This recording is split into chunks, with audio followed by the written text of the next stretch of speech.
स्वामी जी, मैं एक चीज क्लियर करना चाहता हूँ। जी। सबके अपने अपने विचार होते हैं। मेरा विचार ये है, कम से कम भारत के मुसलमान के बारे में। जी। भारत का मुसलमान बुरा नहीं है, उसको बुरा बनाया गया है। जी। उसका उसका ब्रेन वॉश किया गया है। उसके अंदर जिहादी मानसिकता डाली गई है। स्क्रिप्चर स्क्रिप्चर को आप जिम्मेदार नहीं ठहराएंगे यहाँ पर उतना, जितना मैं जिम्मेदार ठहराता हूँ मौलवियों को। क्योंकि आप ये देखिए कि कुरान या हदीस या खुद मोहम्मद आकर के किसी की बॉडी पे बॉम्ब नहीं बांधते। ना वो किसी को आतंकवादी बनाते हैं, ना जिहादी बनाते हैं। वहां लिखा हुआ है, पर वो लिखी हुई चीजें लोगों के अंदर डालने का काम करते हैं ये मदरसे और ये मौलवी। नहीं, ये मतलब कहा जाता है कि सिर्फ मौलवी खराब है, मुफ्ती खराब है, या ये आलिम खराब है, या वो किताब में प्रॉब्लम है। प्रॉब्लम कहाँ है? जड़ कहाँ है? आज आपको मैं एक बात बताता हूँ स्वामी जी, ये थोड़ी सी जो है शायद आपके लिए अटपटी हो, परंतु आप समझेंगे क्योंकि मैं इसको लॉजिकली तौर पे आपको समझाता हूँ। जी। जब हम जैसे कुछ चंद एक लोग जिन्होंने कुछ किताबों को, कुछ चीजों को पढ़ा और हमने समझा कि हाँ ये वाकई इंसानियत के खिलाफ है और ये चीजें सही नहीं है और ये बात हमारी समझ में आ गई। हालांकि हम कोई मौलवी नहीं, कोई मुफ्ती नहीं, लेकिन हमने उसको पढ़ने के बाद इतनी चीजें समझी अपने इस दिमाग का इस्तेमाल करके। तो आपको क्या लगता है जो सालों साल इसी चीज को पढ़ते हैं मौलवी, उसको समझते हैं, क्या उनको समझ में नहीं आता होगा कि इसमें कुछ प्रॉब्लम है या यहाँ कुछ गलत है? डेफिनेटली उनको समझ में आता है। लेकिन प्रॉब्लम कहां से शुरू होती है? जब एक माँ बाप जो कि अकीदे के अंधे होते हैं और जिनका अंधा ईमान होता है कुरान, अल्लाह और अपने मोहम्मद पर, तो वो मोहब्बत में उस हदीस को सुनकर के अगर कोई अपने बच्चे को आलिम बनाएगा, हाफिज बनाएगा कुरान का, तो उसको अल्लाह जो है जन्नत देगा। जितनी कुरान की आयतें हैं उतने जन्नत के दर्जे देगा। उसको नूर का ताज पहनाया जाएगा। उसके माँ बाप को ऐसे ऐसे जोड़े पहनाए जाएंगे कि वो चमकदार होंगे, सारी दुनिया उनसे चमक जाएगी। तो इन प्यारी प्यारी सी हदीस को सुनने के बाद में वो मुसलमान जब अपने एक छोटे से बच्चे को, 4-5 साल के बच्चे को मदरसे में दाखिल कराता है, तो उस बच्चे को कोई सेंस नहीं होता। उसको ये भी नहीं पता होता कि मजहब क्या होता है और खुदा क्या होता है। जी। तो वो बच्चा वहां जाने के बाद फिर इस चीजों को पढ़ना शुरू करता है और इनको पढ़ने के साथ साथ में वो वो जो कट्टरता है इस्लामिक की, उसको सीखना शुरू करता है। और जब उसकी उम्र होती है कोई 12-13 साल तक, तो तब जाकर के वो कुरान का हाफिज बनता है। और जब वो कुरान का हाफिज बन जाता है तो उसकी पढ़ाई वहां खत्म नहीं होती।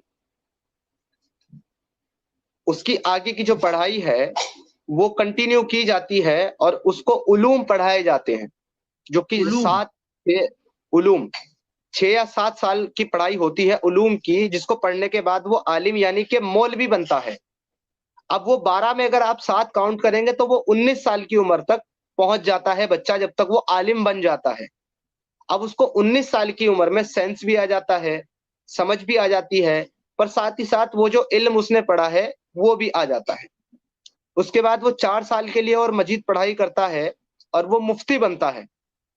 अब आप ये समझिए कि जीवन का जो पढ़ाई लिखाई का समय था, जिसमें कुछ बनना था या कोई काम सीख करके कामयाब होना था, वो जीवन के 24-25 वर्ष वो जिस पढ़ाई को समझने में लगा दिया है, तो उसके पास तो वो मौका नहीं मिला कि अब वो कोई और काम कर सके या कोई और पढ़ाई कर सके या वो कोई इस तरह की कोई काबिलियत हासिल कर सके जिससे जीवन अच्छी तरीके से गुजार सके। अब तो वो केवल उसी के ऊपर डिपेंड है जो पढ़ाई उसने पढ़ी है मदरसे में। अब उसने आलिम बन करके लोगों को इस्लाम सिखाना है या मस्जिद में बच्चों को पढ़ाना है और नमाजें पढ़ानी है। अब अगर स्वामी जी ऐसी कंडीशन में वो सच्चाई जानने के बाद ये सच्चाई लोगों को बता भी दे, तो क्या पहली बात तो उसे की बात के ऊपर कोई यकीन नहीं करेगा? हमारे सचवाला जी की बात के ऊपर कितने लोग यकीन करते हैं? वो भी एक आलिम है, वो भी वहीं से निकले हैं, वो भी वही सच्चाई बता रहे हैं। तो अगर वो बता भी दे और लोग उसकी बात मान भी लें, तो स्वामी जी वो करेगा क्या? भीख मांगेगा?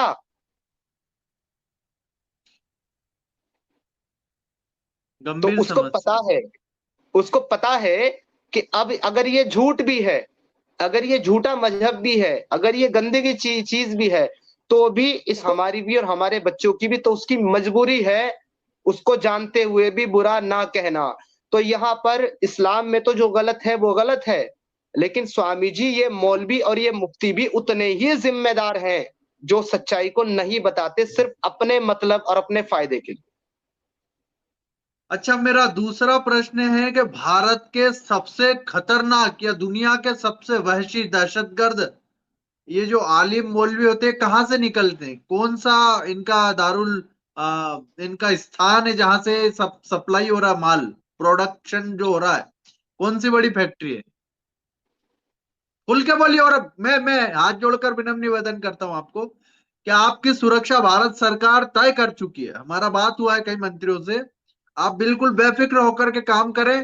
भारत संविधान से चलता है, शरिया से नहीं चलता है।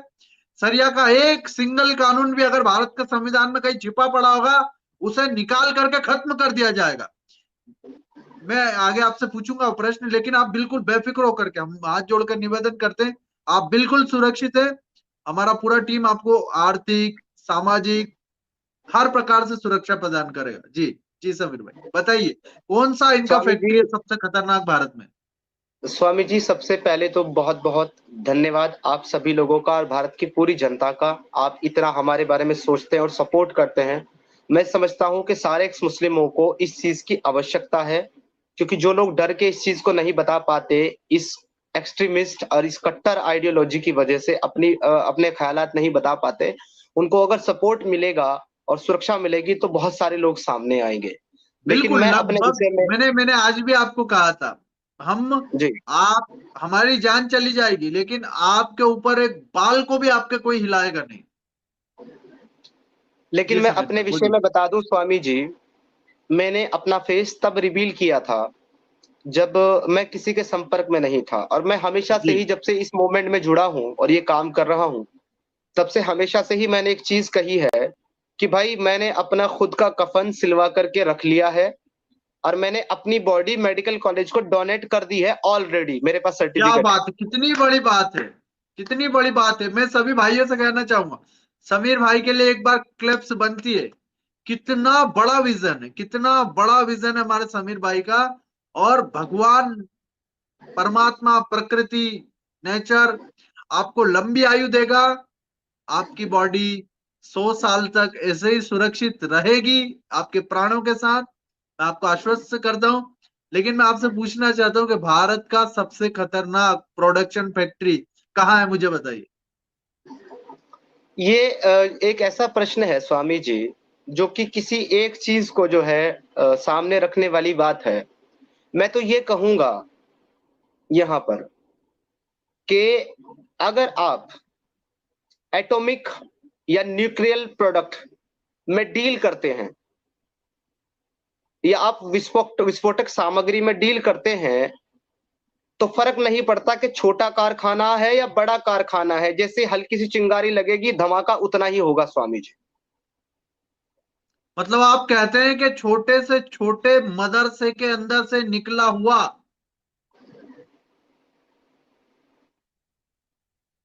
ये मासूम सा दिखने वाला, दिमाग के अंदर शैतानी खुराफात लिए ये दहशतगर्द उतने ही खतरनाक है जितना ओसामा बिन लादेन था अमेरिका के लिए, दुनिया के लिए। आप मानते हैं क्या इस बात को? स्वामी जी, मैं एक चीज क्लियर करना चाहता हूं। जी सबके अपने अपने विचार होते हैं, मेरा विचार ये है, कम से कम भारत के मुसलमान के बारे में। जी भारत का मुसलमान बुरा नहीं है, उसको बुरा बनाया गया है। जी उसका उसका ब्रेन वॉश किया गया है, उसके अंदर जिहादी मानसिकता डाली गई है। स्क्रिप्चर स्क्रिप्चर को आप जिम्मेदार नहीं ठहराएंगे यहाँ पर उतना, जितना मैं जिम्मेदार ठहराता हूं मौलवियों को। क्योंकि आप ये देखिए कि कुरान या हदीस या खुद मोहम्मद आकर के किसी की बॉडी पे बॉम्ब नहीं बांधते, ना वो किसी को आतंकवादी बनाते हैं ना जिहादी बनाते हैं, वहां लिखा हुआ है, पर वो लिखी हुई चीजें लोगों के अंदर डालने का काम करते हैं ये मदरसे और ये मौलवी।